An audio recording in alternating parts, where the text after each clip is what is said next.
Hi, family. This is Dr. Financial Literacy, Will, aka. Hope you're doing well today and having a great day. So, coming to the end of February, and I think I've made some headway in terms of the credit and also helping the clients improve their credit. So, as we come to the end of the month, I got that second biweekly paycheck. So, all the numbers are in, and I just need to allocate it across the bills in general. But yeah, coming to the end of the month, I just wanted to just do an update to see where we're at in general.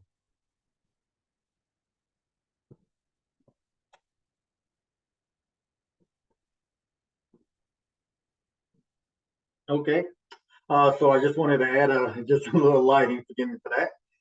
So in the beginning of the month of January, I looked at my credit report, and on the credit report, these were all the credit cards that I had. These were all of my credit card monthly payments. Here had all of the credit cards, their beginning balances.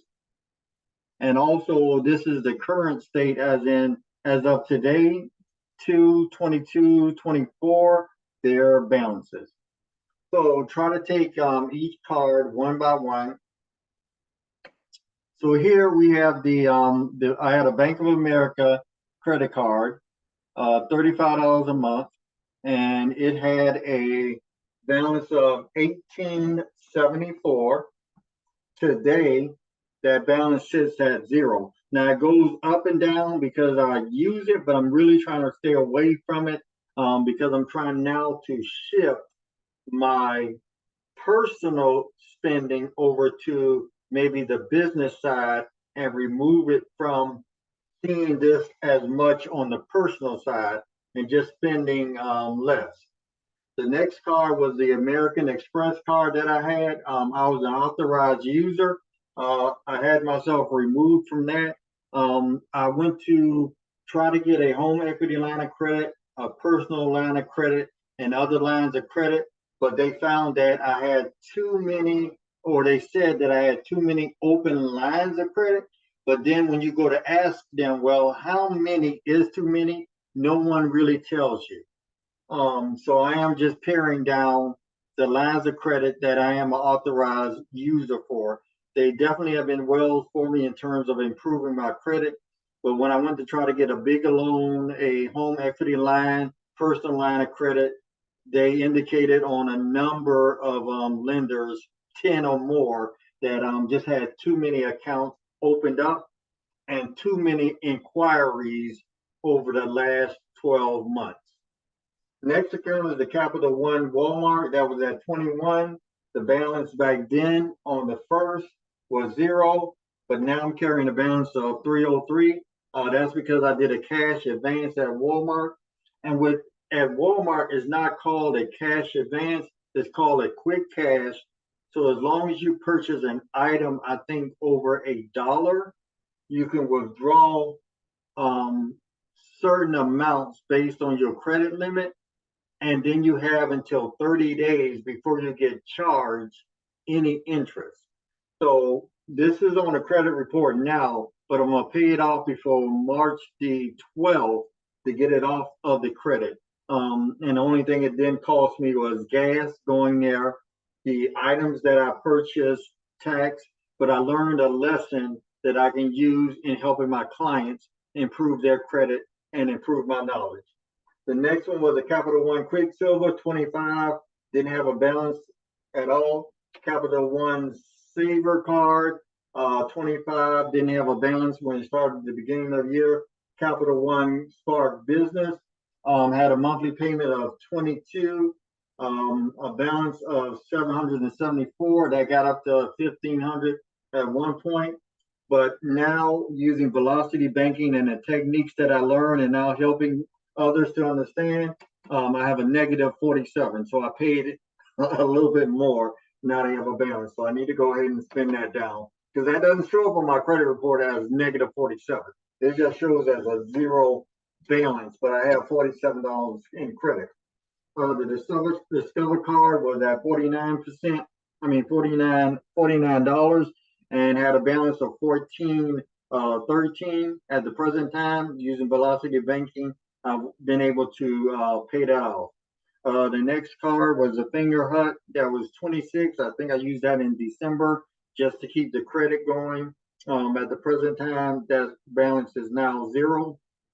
The next card was the JP Morgan. I was the authorized user on that, so I removed myself from that since January. So again, 2 cards that I removed myself from in general.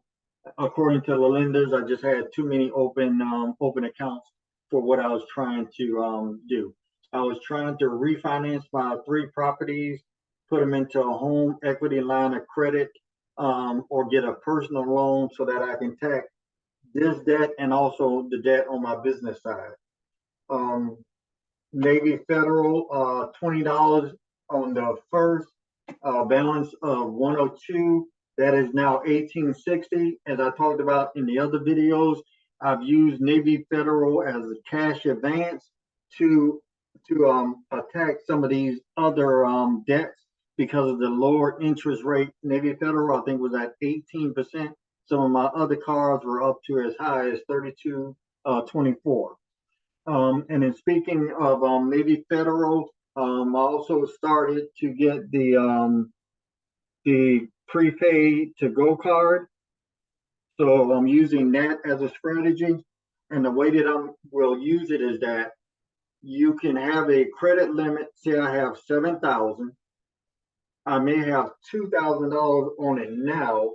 I'm gonna go ahead and pay this off of the Navy Federal credit card, then transfer or move the balance of $7,000 onto this Navy Federal card, take that, and then pay off some other debt. The next debt that I think I want to do is either I think my automobile that's not listed here. I owe about $6,500 on the company car, so I may liquidate what I have in the Navy Federal account, pay off the automobile, and then use the credit card and be paying on a credit card. Although the interest rate is at 18% and the automobile is at 8.9, if I keep using the velocity banking approach of dumping my money in, then it could work in general.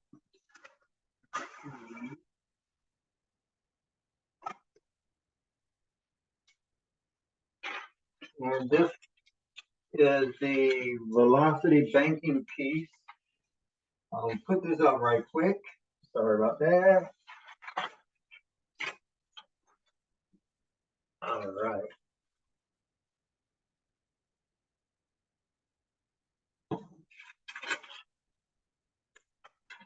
All right. So this is a velocity banking piece in general.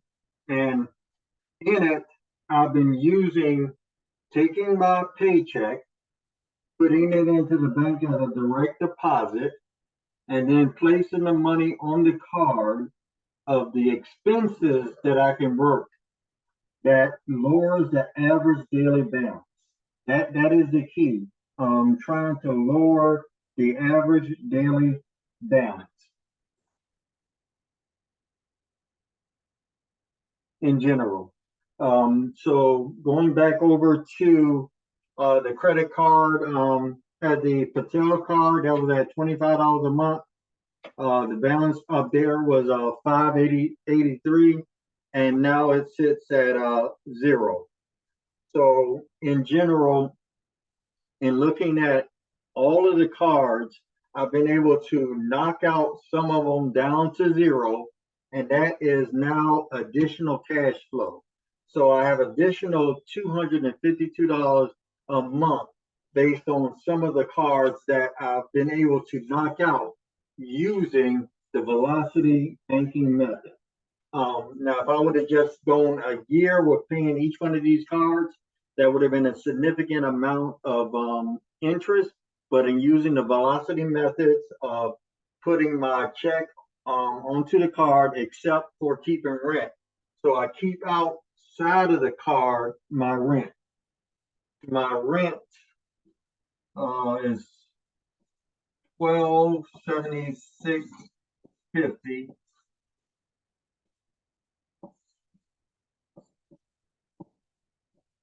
So in general, all of my utilities go onto the card to bring down the average daily balance, and I keep cash of $1276 still in the bank until I can fully move that money out into some other credit card so that they can pull from it.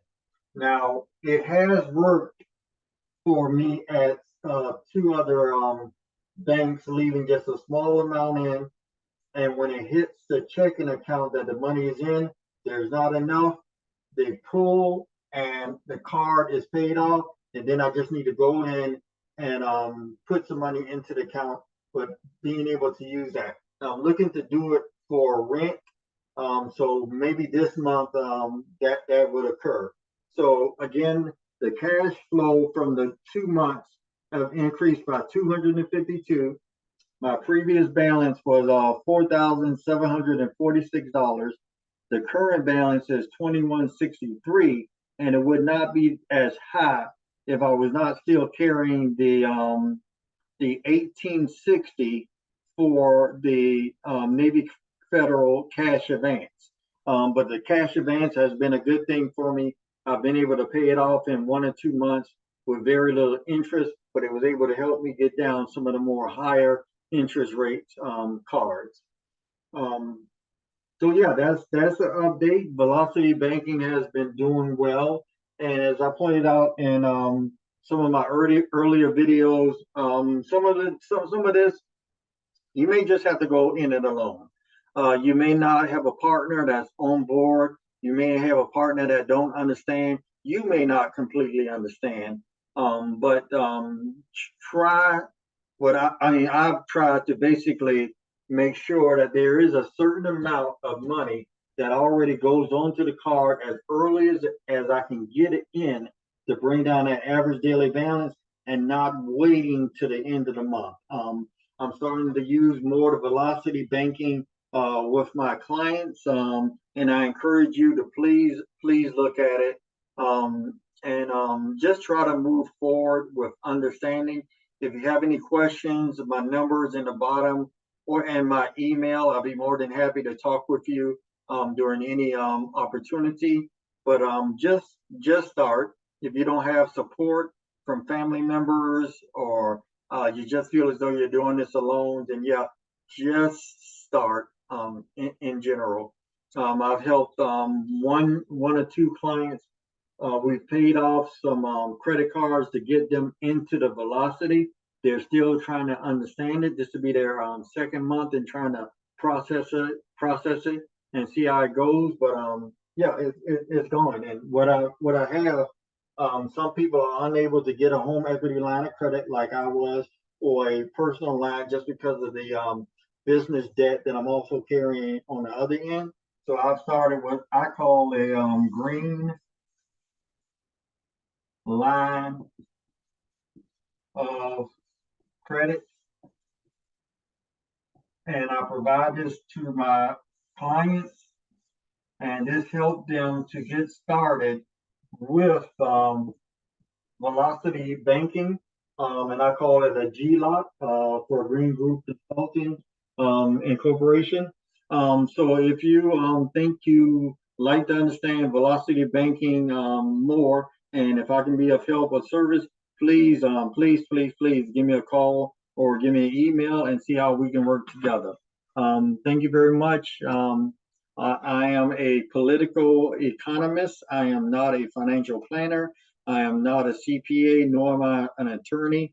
As a political economist, I look at society broadly, the economics, and then I try to make decisions, participate in my community, and do other things. So as I continue to learn and grow, hopefully you can learn and grow with me. Have a great day. Bye-bye, everyone.